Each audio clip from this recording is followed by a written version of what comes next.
alunos, nessa videoaula a gente vai continuar falando sobre estado de consistência. Eu vou revisar alguns conceitos, tá? E a gente vai continuar falando dos demais limites de Artenberg.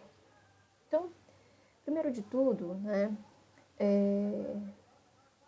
a gente sabe que somente a distribuição granométrica do solo não é suficiente para caracterizá-lo, principalmente quando se trata de solos finos, porque a fração fina do solo apresenta uma característica muito importante referente ao seu comportamento, principalmente por causa da sua composição com argilominerais e também devido à sua superfície específica elevada.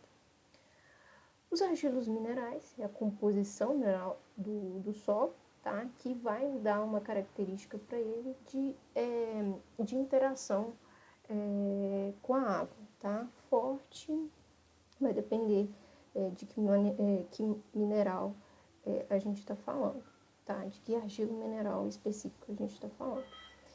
E com relação à superfície específica, quanto maior essa superfície específica, maior vai ser a interação com a água. Então, vamos imaginar a seguinte situação. Eu tenho um cubo em que os seus lados medem 1 centímetro. Então, a sua área específica, que é a área de cada lado desse cubo, somando todo ele, dá uma área de 6 centímetros ao quadrado. Se eu dividir esse cubo bem ao meio, eu vou passar a ter 2 cubos, onde eu tenho a menor dimensão de 0,5 centímetros. Se eu somar novamente a área superficial dessas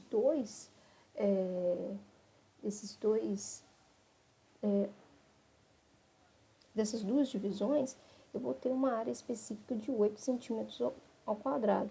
Ou seja, eu aumentei a minha área superficial e aumentei permanecendo com o mesmo volume, tá? De 1 centímetro cubo. Então, solos muito finos, pode-se encontrar partículas tão pequenas que em 1 centímetro cubo pode haver uma área específica de ordem de vários metros quadrados.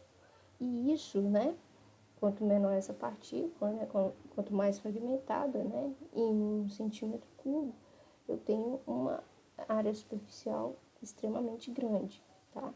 E isso vai contribuir para ter uma maior interação com a água. Bom, estudar os argilos minerais é algo extremamente complexo, tá? Então, pensando nisso, o engenheiro químico Artenberg se dedicou a fazer uma análise indireta do comportamento da fração fina do solo, para simplificar esse estudo.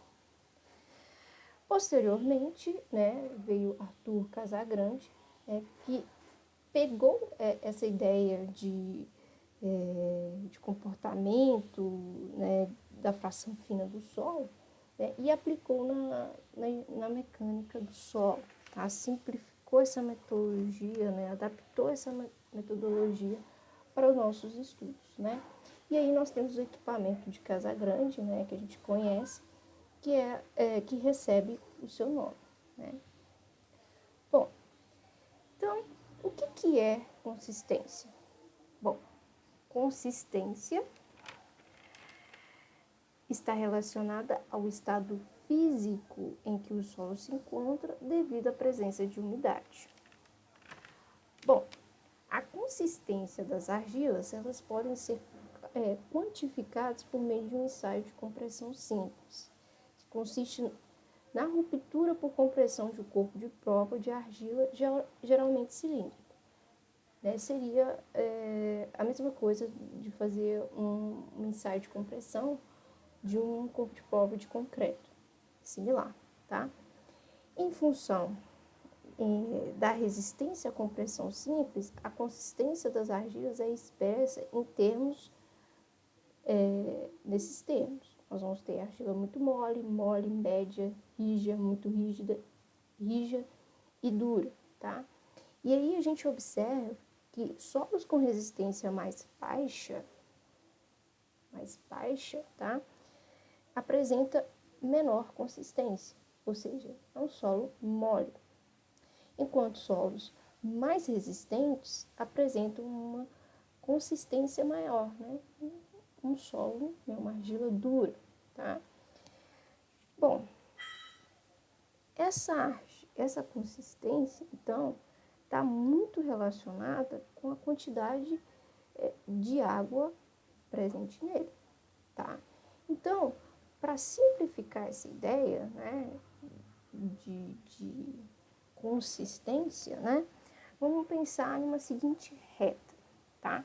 Onde a extremidade aqui dessa reta, nós vamos ter um solo extremamente seco, né, com nada de água, e ao continuar essa reta, a gente vai ter uma presença de água, uma quantidade de água que vai se elevando, tá? Então, a gente vai chegar até a saturação total desse solo. Então, analisando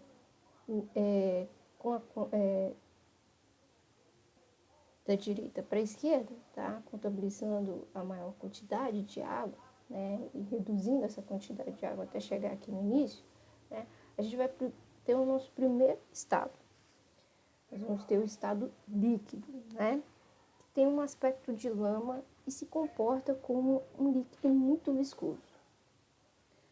O outro estado que nós temos, né, reduzindo essa quantidade de água, a gente vai chegar no estado plástico, que deixa o aspecto líquido viscoso e começa a ter um comportamento mais plástico, onde apresenta boa capacidade de ser moldado. Tirando mais a quantidade de água, a gente percebe que o solo perde a capacidade de ser moldado e começa a ficar quebradiço com aspecto mais seco. E esse aí seria o nosso estado semissólido, tá? Coloquei uma imagem representativa aqui para vocês entenderem esse aspecto semissólido, né? Seria justamente eu pegar esse solo, né? E ele úmido, ele secando, eu começar a ver que ele começa a trincar, tá? O próximo estado é o estado sólido. E ao retirar toda essa quantidade de água, né, o solo chega no seu limite, né, no seu limite de perda de água. Não tem mais água para ele perder. E não altera mais seu volume. E passa a se comportar como um sólido. Né? Eu só tenho partículas ali. Eu não tenho mais água constituindo o meu solo. Tá? Então, eu só tenho partículas quando eu chego nesse último estado, que é o estado sólido. Bom, a cada uma dessas transições, nós associamos um limite de mudança de consistência, que estão justamente demarcadas de vermelho. Então, entre a mudança do estado líquido para o estado plástico, nós vamos ter o limite de liquidez. Entre o estado plástico e o semiplástico, nós vamos ter o limite de plasticidade.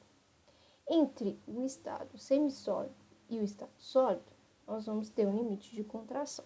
Então, esses vão ser os nossos limites de Atterberg.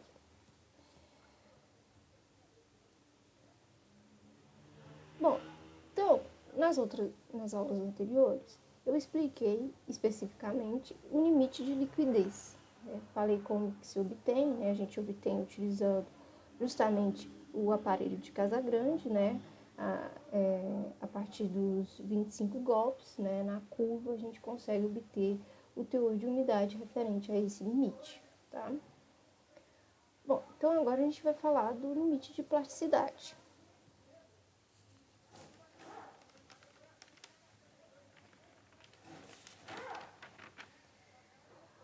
O limite de plasticidade é definido como o menor teor de umidade com o qual se consegue moldar um cilindro com 3 milímetros de diâmetro, rolando-se o solo com a palma da mão.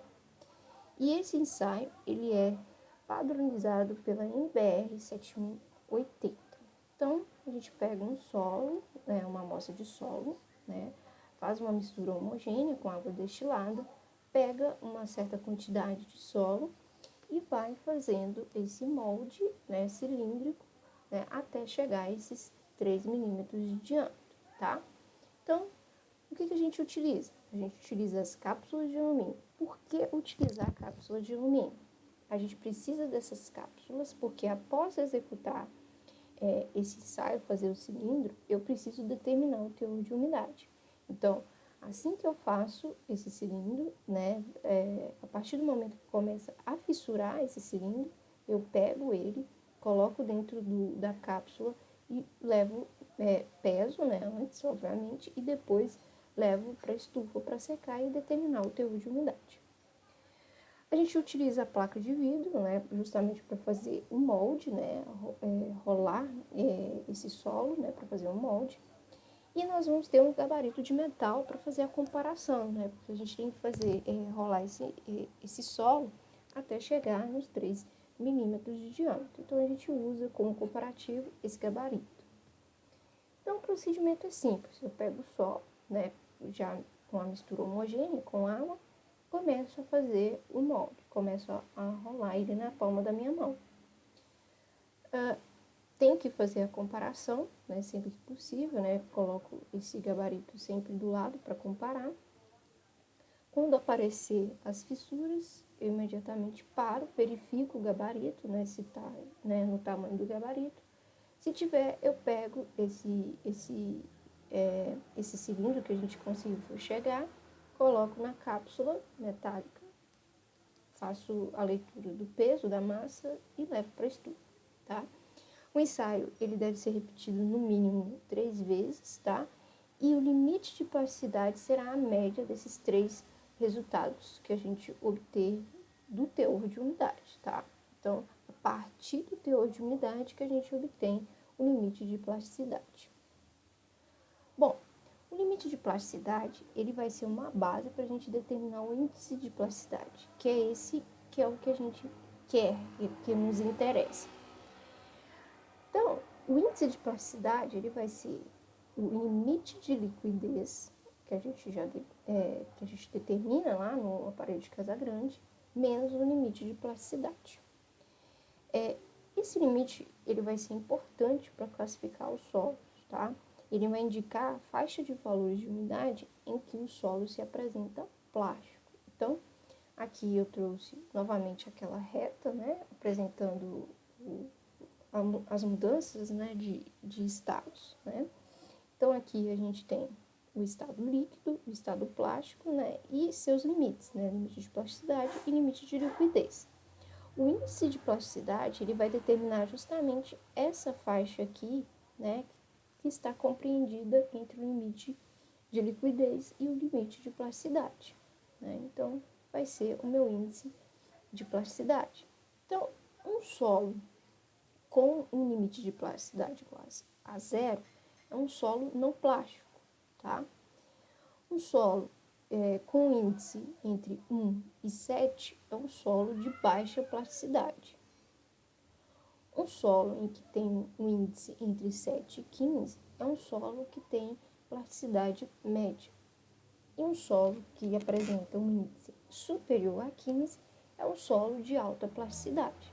Então, isso é importante, né? Porque a gente não encontra um solo só de areia, enfim, né? Um solo com várias composições, como a gente já viu na distribuição granulométrica, né?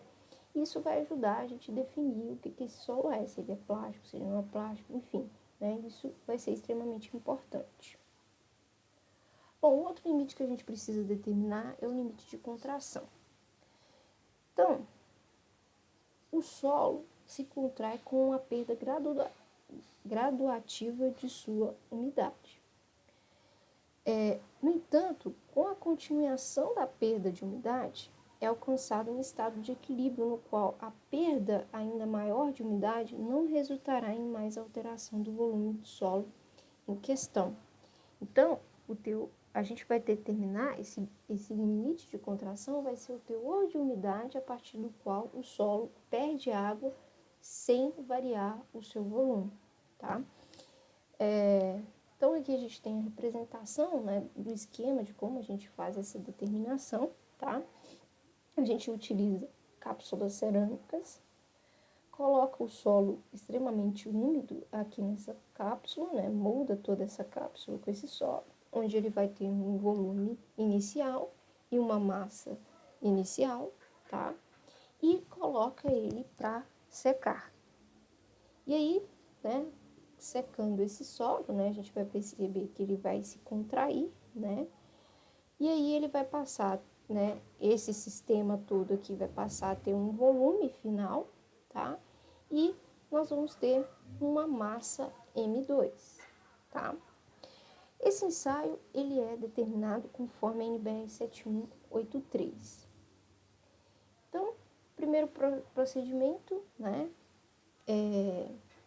antes de encher, né, a cápsula com solo, a gente precisa, na verdade, determinar o volume da cápsula, enchendo ela com mercúrio, tá? Depois a gente coloca, né, pega uma amostra de solo, faz uma mistura homogênea, né, deixa esse solo bem úmido, tá? Coloca ele dentro das cápsulas. Em seguida, a gente leva esse solo à secagem, tá? A gente começa com a secagem ao ar e depois leva ele para a estufa. E aí, após essa secagem, a gente tira o solo de dentro da cápsula, tá? Então, a gente fica com esse aspecto aqui, tá? Então, aqui nós temos os solos dentro da cápsula. Perceba que o solo, ele se encolheu aqui dentro da cápsula, tá? E a gente retira esse solo de dentro dele. É importante, antes e depois, né, antes de secar o solo, fazer a aferição da sua massa, respectiva massa, tá? Tanto antes quanto depois da secagem, tá? E em seguida a gente faz a determinação do volume da amostra seca. E aí, como que a gente faz isso? A gente pega uma cuba de vidro, preenche essa cuba com mercúrio, e em seguida a gente, com um prato de vidro, né, com 3 pontos, que aqui mostra, tá?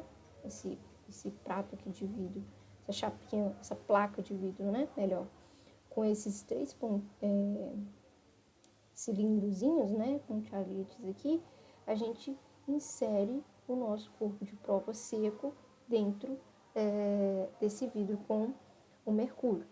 Então, a variação o volume deslocado dessa amostra, né, no mercúrio será o volume da amostra. E aí a gente anota esse volume aí, tá? Assim, né, a gente vai ter a massa M1, massa M2, os volumes iniciais e finais. E com isso a gente consegue jogar nessa fórmula aqui para determinar esse limite de contração. Então, vão ser 100 vezes M1 menos M2, dividido por M2, tá? M1 é a massa úmida, tá? M2 é a massa de amostra seca, menos 100 vezes o volume inicial, menos o volume final, que seria o volume da amostra seca, dividido pela massa M2, multiplicada pela massa específica da água. Então, M1, como eu disse, é a massa de solo úmida, M2 é a massa de solo seca após a secagem, o volume inicial da amostra, né, que seria o volume quando a gente coloca o solo dentro da cápsula, tá, e o volume final da amostra após a secagem. Bom,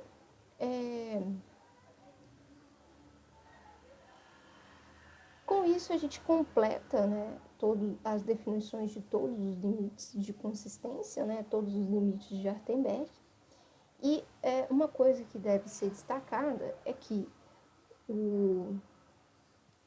os limites de liquidez e de plasticidade são determinados rotineiramente pelos laboratórios de mecânica dos solos, o que não ocorre com o limite de contração, devido à sua pouca utilidade e é raramente determinado, tá? Então, basicamente, a gente determina o limite de liquidez e o limite de plasticidade. Outro índice que a gente pode definir, né? Eu falei do índice de plasticidade, nós vamos ter também o índice de liquidez. O índice de liquidez, ele vai indicar a história de tensões do solo natural. Então, esse índice de liquidez, né, que vai ser o IL, ele vai ser igual ao teor de umidade natural do solo, tá? Que a gente encontrou o solo, né, quando a gente foi retirar do campo, né, e aquela umidade que é esse W, menos o limite de plasticidade dividido pelo limite de liquidez menos o limite de plasticidade. Então, assim, né, a gente vai conseguir determinar, né, a história desse solo. Então, se o solo é normalmente adensado, esse valor de índice vai ser igual a 1, tá? Que vai estar em cima ali, né, das mudanças de estado, do estado líquido e entre a mudança do estado líquido e plástico. Quando esse índice é igual a 0, é um solo sobreadensado. Então, esse índice está entre a transição do solo plástico para um estado semi-sólido. Um índice superior a 1 significa que a argila é de alta sensibilidade. Se o índice for menor que 0, né, se for um valor negativo, a gente vai ter uma argila altamente sobreadensada ou ressecada, tá? Então, esse índice vai indicar esses parâmetros aí do nosso solo. O índice de consistência vai nos fornecer uma indicação do estado de consistência em que o solo se encontra no campo, tá? Então, a gente consegue determinar